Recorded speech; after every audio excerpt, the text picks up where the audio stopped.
Hello everyone, welcome to my channel class mark. আজকে আমরা নতুন একটা সেশন নিয়ে এসেছি, একদম ধামাকাদার সেশন। তোমরা প্রথম থেকে শুরু করে শেষ অবধি ভালো করে দেখো। চলো আমরা ক্লাসটা শুরু করছি। তার আগে একটা কথা, যদি তোমরা আমাদের চ্যানেলে প্রথম হয়ে থাকো তাহলে অতি অবশ্যই চ্যানেলটিকে সাবস্ক্রাইব করে দাও এবং পাশে থাকা বেল আইকন অবশ্যই প্রেস করে দাও, তাহলে সবার আগে কিন্তু ভিডিও তোমরা পেয়ে যাবে।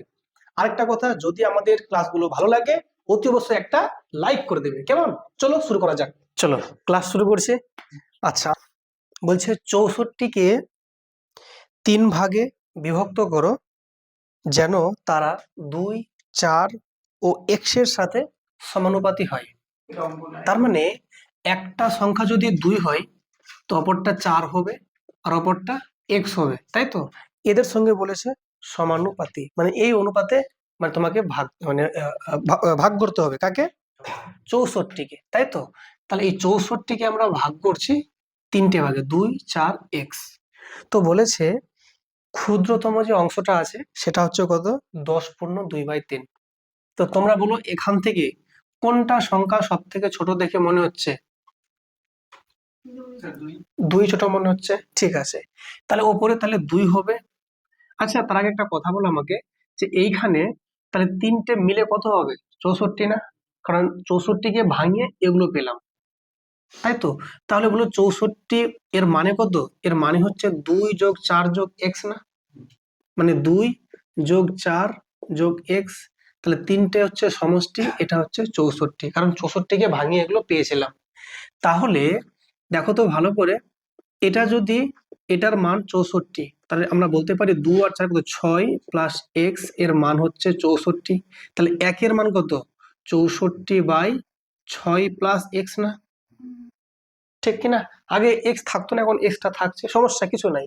এটা 1 এর মান। আমাকে বলেছে ক্ষুদ্রতম সংখ্যা, এটা না ক্ষুদ্রতম? তাহলে 2 এর মান কত হবে? তাহলে 64/6 প্লাস এক্স ইন্টু 2, কিনা? তাহলে এর মানটা হচ্ছে, এটা হচ্ছে 2 এর মান, ক্ষুদ্রতম অংশ। আর এটা ফের বলে দিয়েছে কত দেখো, এটা বলেছে 10^2/3। তাহলে এটা মানেই কত? 10^2/3। ঠিক আছে না? এটাকে সিম্পলি সলভ করো। তাহলে যদি এটাকে সলভ করো তো দেখো তো এখানে কত হচ্ছে? 64 আছে ইন্টু 2 আছে, আর নিচে হচ্ছে কত? 6 প্লাস এক্স। আর ডান দিকটা দেখো, 10 3 30 আর 2 কত? 32/3। ঠিক আছে না? সিম্পলি কেটে দাও তাহলে। 32 2 64 না? ওকে, তাহলে এবার কোনাকুনি একটু গুণ করে নাও। তাহলে এখানে দেখো কত হবে? এটা 1 আছে মানে কি সেম হবে, 6 প্লাস এক্স থেকে যাবে এখানে, আর 3 2 6 2 12, তাই তো? আর এখানে দেখো তাহলে এক্স এর মান কত হয়ে যাবে? তাহলে 12 থেকে 6 মাইনাস মানে 6। তাহলে আনসার হচ্ছে 6, এটা হবে 6। বুঝতে পেরেছো না পারোনি? আরেকবার দেখো, এখানে বলেছে যে 64কে ভাঙো ক ভাগে? 3 ভাগে। তো একটা হচ্ছে 2, একটা 4, একটা এক্স লেখা আছে। তাহলে এগুলো যোগ করে কত হবে? 64। তাহলে 2 যোগ 4 যোগ এক্স এর মানই 64। যোগ করে কত হচ্ছে এখানে? 6। তাহলে 6 প্লাস এক্স এর মান 64। তাহলে 1 এর মান কত হবে? 64/6 প্লাস এক্স। তাহলে আমাকে বলছে ক্ষুদ্রতম অংশ 2 আছে, তাহলে 2 এর মান কত হবে? 64/6 প্লাস এক্স ইন্টু 2। আর ফের বইয়ে লেখা আছে যে সব থেকে ক্ষুদ্রতম অংশ হচ্ছে 10^2/3। তো এটাই তো সেটা করলাম সমান। তো এটা মানে কত হচ্ছে? 3 10 30 আর 2 32/3। এখানে লিখে দিয়েছি। তাহলে দেখো এখানে এখানে যা আছে লিখে দিয়েছি। 32 একে 32, 32 2 64। তো আলটিমেটলি তোমরা কি করবে? কোনাকুনি একটু গুণ করে নাও। তো কত হচ্ছে তাহলে বলো? আলটিমেটলি এখানে দেখো তো কত হচ্ছে তাহলে। দেখো, এই দেখো, তাহলে 1 ইন্টু 6 প্লাস এক্স কত হবে? তাহলে 6 প্লাস এক্স হয়ে গেল। আর এখানে 2 2 4, 4 3 12। তো যদি এক্স এর মান বের করি আমি, তাহলে 6টা খানি প্লাস আছে না, ডান দিকে কি হবে তাহলে? মাইনাস। 12 থেকে 6 গেলে 6। হয়েছে ক্লিয়ার? ওটাই বলেছিল এক্স এর মান কত? 6। ক্লিয়ার না? ক্লিয়ার না? দেখো, বলেছে কিছু গরু ও পায়রার মধ্যে পায়ের সংখ্যা পায়ের সংখ্যা মাথার সংখ্যার দ্বিগুণের থেকে 12 বেশি। তো বলেছে গরু কতগুলো আছে, ঠিক আছে না? তো গরুকে, আচ্ছা গরুকে আমরা কি বলি ইংলিশে? কাউ বলি। তো সি মানে হচ্ছে কাউ, আর পায়রা মানে কি? পিজেন, তাই তো? তাহলে পি, তো এই হচ্ছে পায়রা আর এই হচ্ছে গরু। ওকে, তাহলে গরু আর কি আছে? পায়রা আছে। আমাকে বলছে গরু কতগুলো আছে, আমি ধরে নিলাম গরু আছে সিটা। সিটা হচ্ছে গরু, কতগুলো? সিটা, মানে সি এর মান কিছু একটা আছে। আর পায়রা আছে পিটা, পি এর কত একটা মান যে কোনো আছে ধরে নিলাম, ঠিক আছে? তো এবার বলো একটা গরুর কয়টা মাথা? একটাই মাথা। মাথা সবারই একটা করে থাকবে না, মাথা আবার দুটো কেমনি হবে? যাই হোক, তো একটা গরুর একটা করে মাথা, একটা পায়ের একটা করে মাথা, তা যতগুলো প্রাণী থাকবে মোট ততগুলো কি হবে? মাথা, তাই না? ঠিক আছে, এবার বলেছে তাহলে আমাকে বলো তো মোট মাথা কতগুলো? মোট মাথা এর সিটা আর পিটা, তাহলে এতগুলো হচ্ছে কি মোট মাথা না? এটা মোট মাথা, ক্লিয়ার? এটা সিটা আর পিটা যোগ করে দিলাম, তো মোট হয়ে গেল তাহলে। এবার বলো একটা গরুর কয়টা পা? চারটা। তাহলে এখানে মোট কতগুলো গরু আছে? সিটা, তাহলে সিটা গরুর কতগুলো পা হবে? চার, চার ইন্টু সি, তাহলে এতগুলো পা হচ্ছে কার? একটা সবগুলো গরুর মোট এতগুলো পা, ফোর সি। বুঝতে পেরেছো? ফোর কেন গুণ করলাম? একটা গরুর চারটা করে, তাই চার দিয়ে গুণ। আর এক একটা পায়ের কটা করে পা? তাহলে প্লাস টুপি হয়ে যাবে না? তো এটা কি মোট পা না? এটা কি মোট পা? বুঝতে পেরেছো? তাহলে মোট মাথা পেয়ে গেলাম, মোট পা পেয়ে গেলাম। কেন এটা বের করলাম? কারণ এখানে দেখো কি লেখা আছে, বলেছে যে পায়ের যে সংখ্যাটা মাথার সংখ্যার দ্বিগুণের থেকে 12 বেশি। বুঝতে পেরেছো?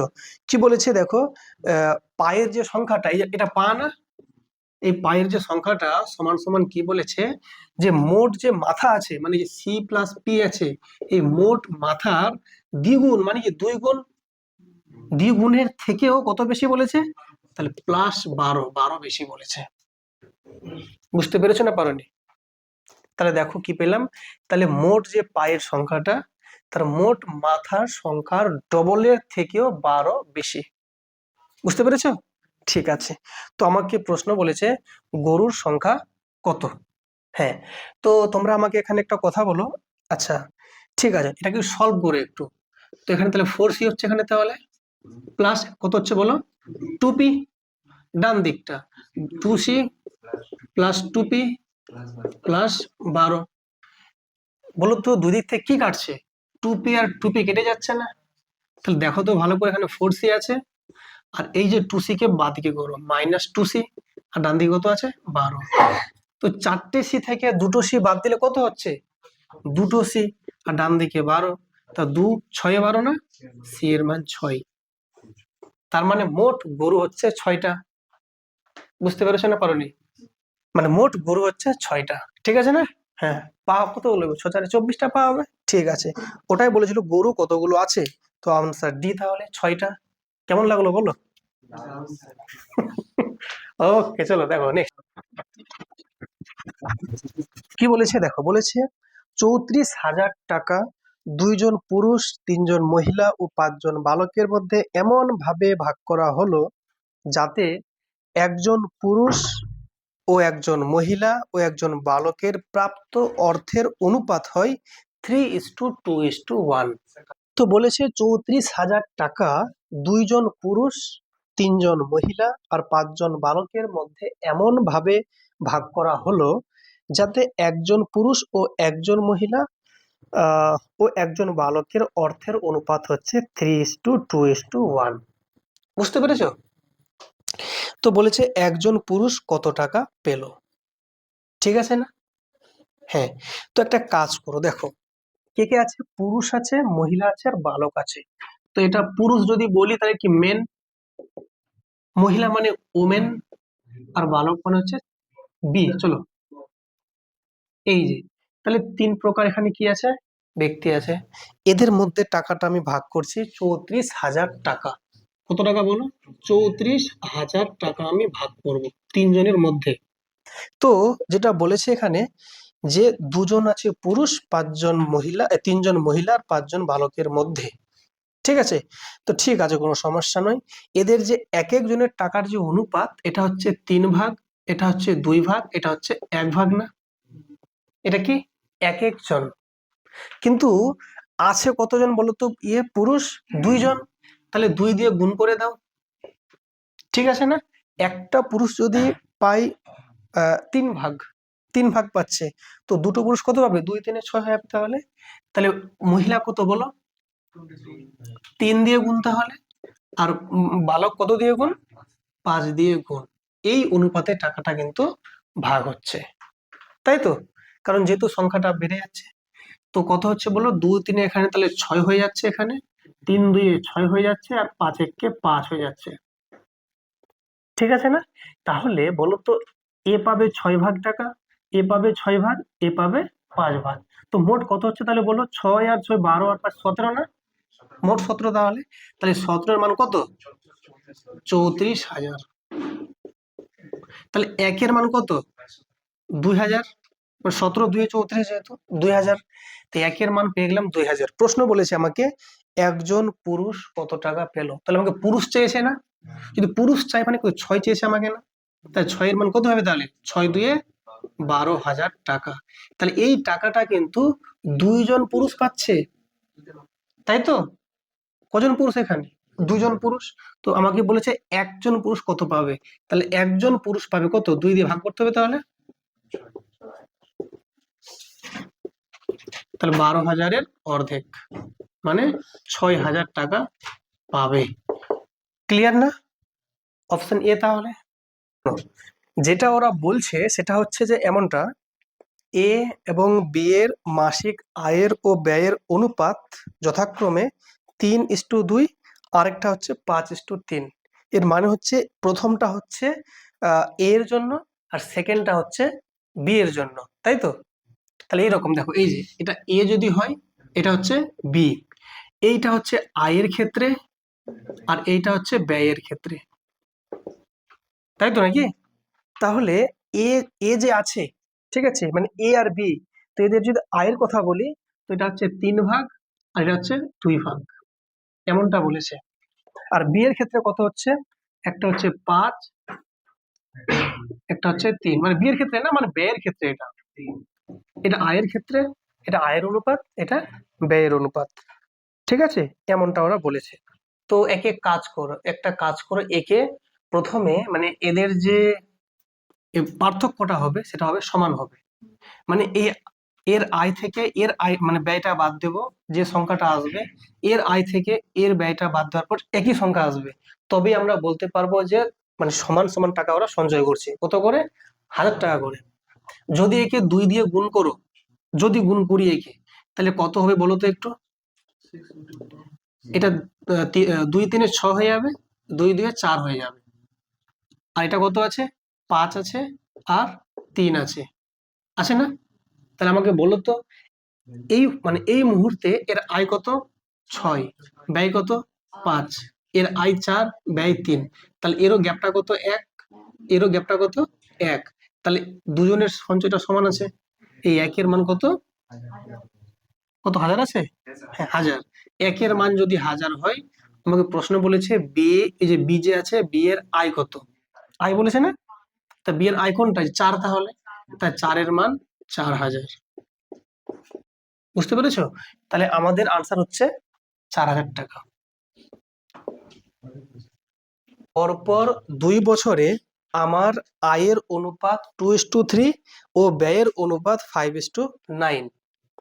দ্বিতীয় বছরে আমার আয় 45,000 টাকা এবং প্রথম বছরে আমার ব্যয় 25,000 টাকা হলে 2 বছরে আমার মোট সঞ্চয় কত? যেগুলো বলেছে ভালো করে লিখছি, দেখো। তো পরপর 2 বছর, এটা ধরে নাও এটা হচ্ছে প্রথম বছর, এটা ধরে নাও এটা প্রথম বছর, আর এইটা হচ্ছে আমাদের দ্বিতীয় বছর। ঠিক আছে, ওকে। তো প্রথম বছর আর দ্বিতীয় বছরে আয়ের যে অনুপাতটা হচ্ছে 2:3, এটা হচ্ছে আয় কত? 2:3 বলে দিয়েছে। আচ্ছা, এবার কি বলেছে? ব্যয়ের অনুপাত, এই যে ব্যয়টা কত বলে দিয়েছে, ব্যয় কত বলেছে? 5:9, 5:9।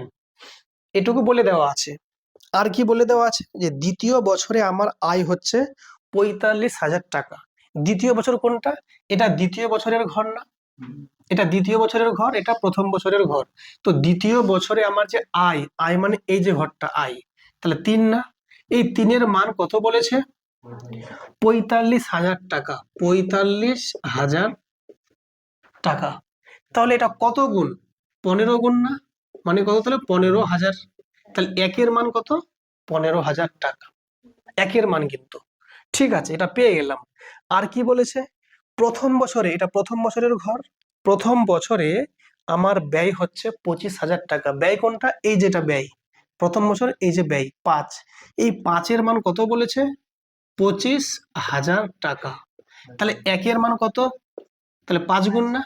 5 লিখে 3টে শূন্য মানে 5,000। এখানে একের মান 5,000, মানে এই অনুপাতটাতে একের মান 5,000, আর এই অনুপাতে একের মান 15,000। বুঝতে পেরেছো? তাহলে বলো তো এই 2-এর মান কত হবে? একের মান যদি 15,000 হয়, তো 2-এর মান 15 2-এ 30,000 টাকা। তাহলে তাহলে এখানে বুঝতে পারলাম কত? 30,000। ঠিক আছে না? তাহলে প্রথম বছরে আমার আয় কত? 30,000। ঠিক আছে। আর ব্যয় কত বলেছে? 45,000 টাকা, নাকি? সরি, দ্বিতীয় বছরের আয় হচ্ছে এটা আমার 45,000 টাকা। ঠিক আছে। এবার বললো এই প্রথম বছরে একের মান কত পেয়েছি আমরা? 5,000। তাহলে বলো তো এই 9-এর মান কত হবে তাহলে? তাহলে এখানেও সেম গুণ। ঠিক আছে না?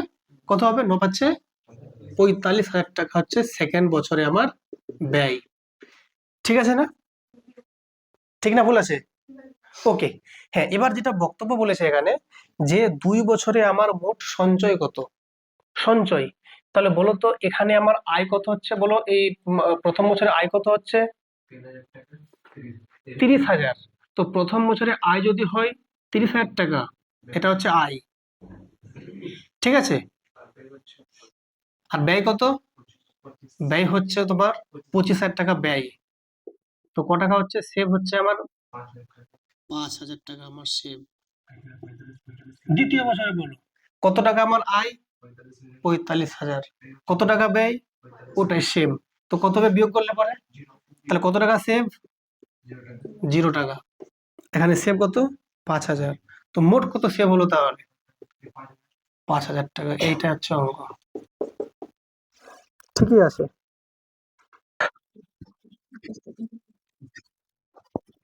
বলি, হ্যাঁ, খুব অঙ্কটা আহ ধ্যান দিয়ে বুঝবে। ঠিক আছে। কি বলেছে? এ এবং বি এর মাসিক আয় ও মাসিক ব্যয়ের যে অনুপাত যথাক্রমে 5:6 ও 3:4, তাই তো? তাহলে একটা হচ্ছে এ ব্যক্তি, আরেকটা হচ্ছে বি ব্যক্তি। এদের যদি আমি আয়ের কথা বলি, তো কত আছে আয় বলো তো? একটা হচ্ছে তোমার গিয়ে 5:6, আর ব্যয় কত আছে? 3:4, তাই তো? ঠিক আছে। ওকে। এবার গল্পটা এখানে কি বলেছে, যে তারা মাসে যথাক্রমে 1800 টাকা এবং 1600 টাকা সঞ্চয় করেন। তাহলে এর যে সঞ্চয় কত বলেছে? 1800 টাকা। আর বি এর সঞ্চয় বলেছে 1600 টাকা। ঠিক আছে না? তো সঞ্চয় কি করে পাই আমরা? বা সঞ্চয় আমরা যদি বাদ দিয়ে দিই, তাহলে কি পেয়ে যাবো আমরা? সেটাও পাবো। কিংবা আমি এটা যেটা বলছি, যে আমি যদি আয় থেকে যদি আমি সঞ্চয়টা বাদ দিই, তো আমি ব্যয় পাবো কি পাবো না? হ্যাঁ, পেয়ে যাবো না? ঠিক আছে। তো এক কাজ করো, ধরে নাও যে এর আয় হচ্ছে 5x টাকা, আর বি এর আয় হচ্ছে 6x টাকা। ওকে। ধরে নাও যে এর আয় কত? 5x টাকা, আর বি এর আয় হচ্ছে 6x টাকা। তাহলে বলো তো এটা যদি এর আয় হয়, এর আয় থেকে আমি কি করলাম? এর যে সঞ্চয়টা কত? 1800 টাকা, এটা আমি বাদ দিলাম। এটা আমি বাদ দিলাম। তো এটা কি পেলাম এখন তাহলে? আমি ব্যয় পেলাম। বি একটা বলো, বি এর ক টাকা আয়? 6x টাকা। এর ক টাকা সঞ্চয়? যদি আমি বিয়োগ করে দিই, এটা আমি কি পেলাম? তাহলে এটা এর আয়, সরি এটা এর ব্যয়, আর এটা বি এর ব্যয়। তো এ এর ব্যয় কত আছে? 3 আর বি এর 4, এর মানে হচ্ছে 3/4। লেখা যাবে কি যাবে না? দেখো এটা কিন্তু আমি আয় ধরেছি, এটাও কিন্তু আয়, এটা এ এর আয়, এটা বি এর আয়। তো এ এর আয় থেকে আমি এর যে সঞ্চয়টা আমি বাদ দিলাম, তো এটা ব্যয় হয়ে গেল না? তো এটাই তো ব্যয়, 3, এই যে 3। ফের এটা এটা বি এর ক্ষেত্রে বলছি, এটা বি এর কি আয় আছে না, তার থেকে এটা কি সঞ্চয় আছে না? তো বি এর আয় থেকে সঞ্চয়টা বাদ দিলাম, তো ব্যয় পেয়ে গেলাম না? এই ব্যয়ের মানটা কত বলেছে? 4, 4 লিখে দিলাম। পেরেছো বুঝতে? সলভ করো একটু জাস্ট, যদি এটাকে সলভ করো তাহলে যদি এটা করি 4 5 20 হচ্ছে না, তো 4 5 20x, 18 4 কত? 72, দুটো শূন্য আছে, 3 6 18x, 16 3 কত? 48। ক্লিয়ার না? তাহলে দেখো 20x থেকে 18x এদিকে হলে মাইনাস হয়ে যাবে, তাহলে 2x, আর এখানে কত হবে? 7200 যোগ 4800, সরি এটা হচ্ছে মাইনাস আছে এখানে, মাইনাস 4800, ঠিক আছে না? তাহলে x এর মান কত হচ্ছে? কত হচ্ছে বিয়োগ করে এটা? 24 হচ্ছে না? ঠিক, 2400, এটা হচ্ছে 2, 1200। তা x এর মান পেয়ে গেলাম 1200। প্রশ্ন বলেছে আমাকে বি এর মাসিক আয় কত? তো বি এর আয় কত? এই যে বি, 6x, তাহলে 6 ইন্টু 1200, এইটা হচ্ছে বি এর আয়। তোমাদের এটা বুঝতে সমস্যা হচ্ছে কি? শোনো মন দিয়ে, 3টি ক্লাসের ছাত্র সংখ্যার অনুপাত 2:3:5। যদি প্রতি ক্লাসে 20 জন ছাত্র বৃদ্ধি পায়, তবে নতুন ছাত্র সংখ্যার অনুপাত হয় 4:5:7। প্রাথমিক মোট ছাত্র সংখ্যা কত ছিল? তাহলে ছাত্রগুলো আগে ছিল এই অনুপাতে, 2 ছিল, 3 ছিল, আর 5 ছিল, এই অনুপাতে ছিল ছাত্রগুলো, এটা হচ্ছে প্রাথমিক। ঠিক আছে, হ্যাঁ। এবার বলেছে প্রত্যেকটা ক্লাসে ছাত্র সংখ্যা বেড়েছে 20 জন করে, মানে এখানেও বেড়েছে 20, এখানেও 20, এখানেও 20, দিয়ে নতুন যে অনুপাতটা আমি পেয়েছি 4, 5 আর 7 পেয়েছি, এইটা হচ্ছে এখন বর্তমানে অনুপাত। তাহলে বলো তো এখানে কত বেড়েছে? এখানে 2 বেড়েছে, এখানেও 2 বেড়েছে, এখানেও 2 বেড়েছে, কিন্তু ওরা বলেছে 20 করে বাড়িয়েছে। তাহলে আমার 2 বৃদ্ধি, এর মানে ওদের 20 বৃদ্ধি। তো 2 এর মান কত তাহলে? 20, 1 এর মান কত? 10। তো প্রশ্ন বলেছে আমাকে প্রাথমিক মোট ছাত্র সংখ্যা কত ছিল? তো কত ছিল? এখানে 2 ছিল, এখানে 3 ছিল, এখানে 5 ছিল, 2 আর 3 5, আর 5 10, তা 10 এর মান কত তাহলে? 100, 10 10 100। তাহলে প্রথমে মোট ছাত্র ছিল 100 জন। বুঝতে পেরেছো? দেখো বলেছে এ, বি এবং সি এর মাসিক আয় ও ব্যয়ের যে অনুপাতটা হচ্ছে কত? 7:9:12।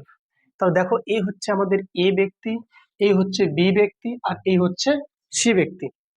এই 3টে ব্যক্তি যে আছে এদের মাসিক আয়, তো আয়টা যে বলেছে কত, এটা আয় লিখছি আমি এখানে। কত বলেছে আয়টা? আয়টা বলেছে তোমার 7, 9 আর 12। তো এটা 7, এটা 9, আর এটা 12, তাই তো? অনুপাতটা বলে দিয়েছে। আর ব্যয়টা যে বলেছে, এই ব্যয়টাও কিন্তু বলে দিয়েছে কত? 8, 9, 15, 8, 9, 15। ওকে, তাহলে এটা আয় পেয়ে গেলাম 7, 9, 12, আর ব্যয় পেয়ে গেলাম 8, 9, 15। ঠিক আছে, এবার কি বলেছে দেখো, যদি এ তার আয়ের 1/4 অংশ সঞ্চয় করে, তাহলে এর যদি আমি গল্প করি, এ যে আছে, এর যে সঞ্চয়টা কি বলেছে? আয়ের 1/4 অংশ সঞ্চয় করছে।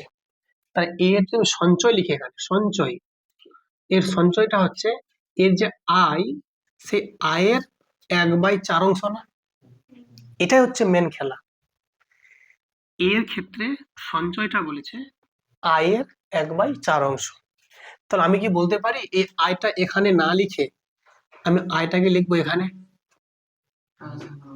তাহলে সঞ্চয় বা আয় মানে কত? 1/4 না? লেখা যাবে কি যাবে না? এটা হচ্ছে কত? 1/4। বুঝতে পেরেছো? ওকে, এটাকে আমরা কাজে লাগাবো এবার। তাহলে বলো তো এখানে যদি আমি ধরে নিচ্ছি এ এর আই 7x, বি এর আই 9x, সি এর আই 12x, আর এর ব্যয়টা হচ্ছে 8y, বি এর ব্যয় হচ্ছে 9y, আর সি এর ব্যয় হচ্ছে 15y। তাহলে আই ব্যয়টা আমরা লিখে ফেললাম টাকাতে, ঠিক আছে? তাহলে তোমরা আমাকে বলো এর ক্ষেত্রে ক টাকা সঞ্চয়? হ্যাঁ, আই 7x টাকা আর ব্যয় হচ্ছে 8y টাকা, তো ক টাকা সেভ করলো? তাহলে আই থেকে ব্যয়টা বাদ দেবো। তাহলে এর ক্ষেত্রে সঞ্চয় যদি আমি বলি, তাহলে তোমরা বলবে 7x মাইনাস 8y, বলবে না? এটা সঞ্চয় না? এটা হচ্ছে সঞ্চয়ের মান। ওকে, এইবার তোমরা এখান থেকে বলো আমাকে যে এখানে যদি আমি বলি যে সঞ্চয় যদি 1 হয় না, এটা সঞ্চয় কত? 1 মনে করো। আয় কত? তাহলে ব্যয় কত? তাহলে নিশ্চয়ই ব্যয় তাহলে 3। তাহলে তবে দেখো, তবেই তো মিলবে এটা যে 4 টাকা আয়, 3 টাকা ব্যয়, তো 1 টাকা সঞ্চয়। ঠিক আছে না? তাহলে এক কাজ করো এবারে, এখানে একটা কাজ করো। সেটা হচ্ছে তুমি একটা কাজ করবে, সেটা হচ্ছে এই যে সঞ্চয়টা আছে এখানে না, 7x মাইনাস 8y আছে না, এখানে মানটাকে পুট করো। ঠিক আছে? বা একটা কাজ করতে পারো না হলে, আচ্ছা আমাকে উত্তর কি চেয়েছে বলো তো? সঞ্চয়ের অনুপাত চেয়েছে না? সঞ্চয়ের অনুপাতটা চেয়েছে। ঠিক আছে, কোনো সমস্যা নয়।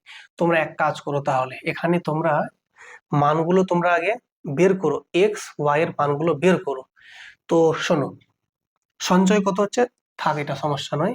এখানে বলো এটা ব্যয়, তো নতুন করে লিখছি আবার আমরা। হ্যাঁ, এখানে আই লিখছি এখানে আমরা, কার ক্ষেত্রে বলো তো? এর ক্ষেত্রে আই, আর নিচে লিখছি আমি ব্যয়। তো বলো তো আয় কত হচ্ছে? 4, আর ব্যয় কত? 3, তাই তো? এখানে আয় কত? তাহলে এখানে লেখা হবে 7x, আর ব্যয় কত? 8y, কত ইকুয়াল টু 4y।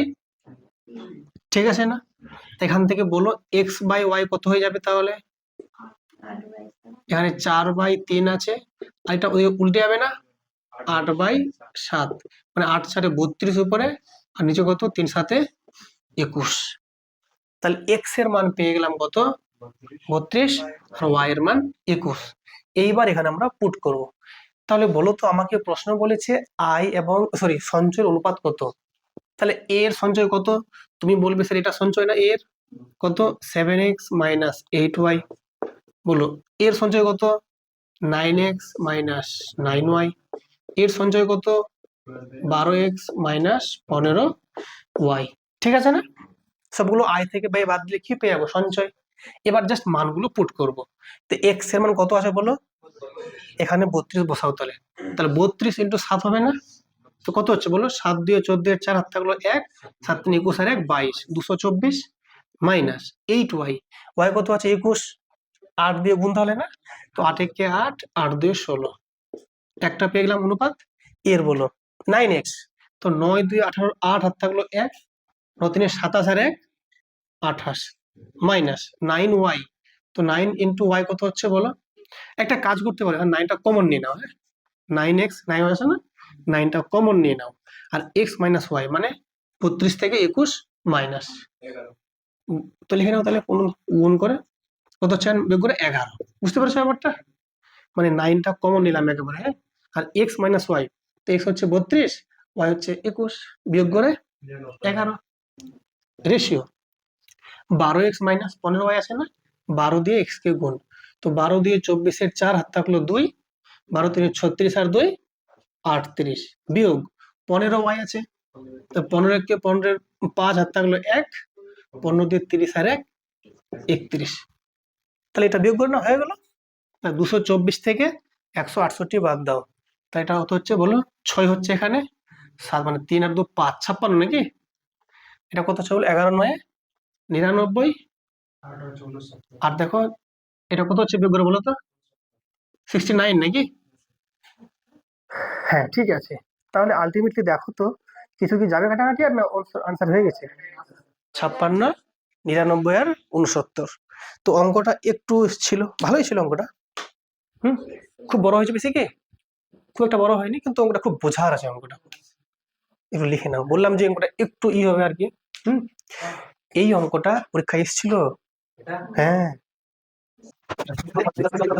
বলছে 86,700 টাকা এ, বি ও সি এর মধ্যে এমন ভাবে ভাগ করা হলো যাতে এ 1 টাকা পেলে বি পায় 90 পয়সা এবং বি 1 টাকা পেলে সি পায় 110 পয়সা।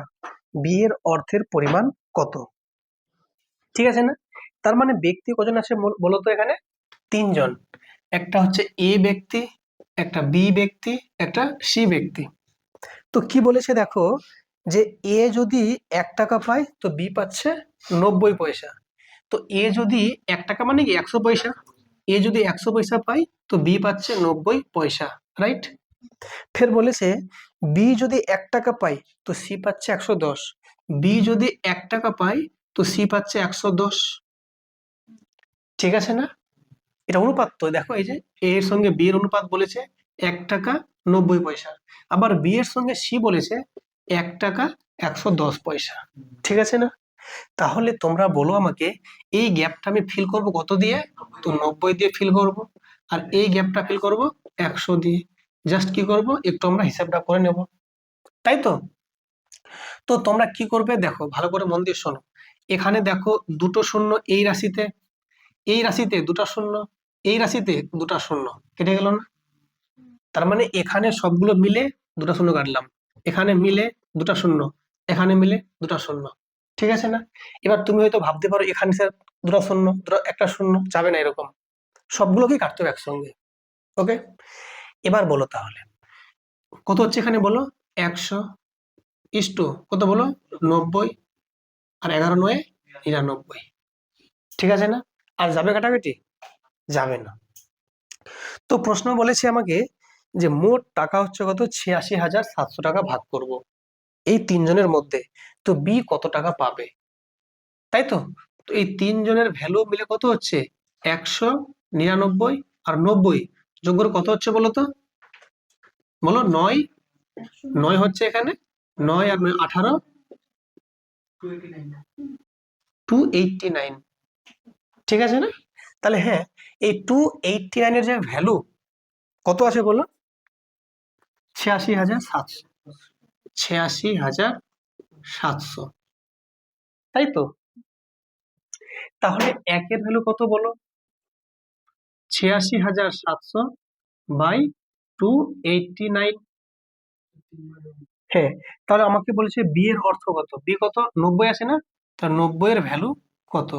86,700 বাই 289 ইন্টু 90। আশা করি ক্লিয়ার। তাহলে কত হচ্ছে এটা কাটাকাটি করো, 3 দিয়ে যাবে এটা, একদমই দেখো 3 9 27, 7 আর থাকবে 2, 3 8 24 আর 2 26, 6 আর থাকলো 2, 3 2 6 আর 2 8, এ যাচ্ছে 3 বার, আর দুটা শূন্য আছে এখানে। কত হচ্ছে দেখো, 9 3 27 আর 3টা শূন্য, মানে 27,000 টাকা পাচ্ছে B. Clear? Option B. Thank you for watching the video.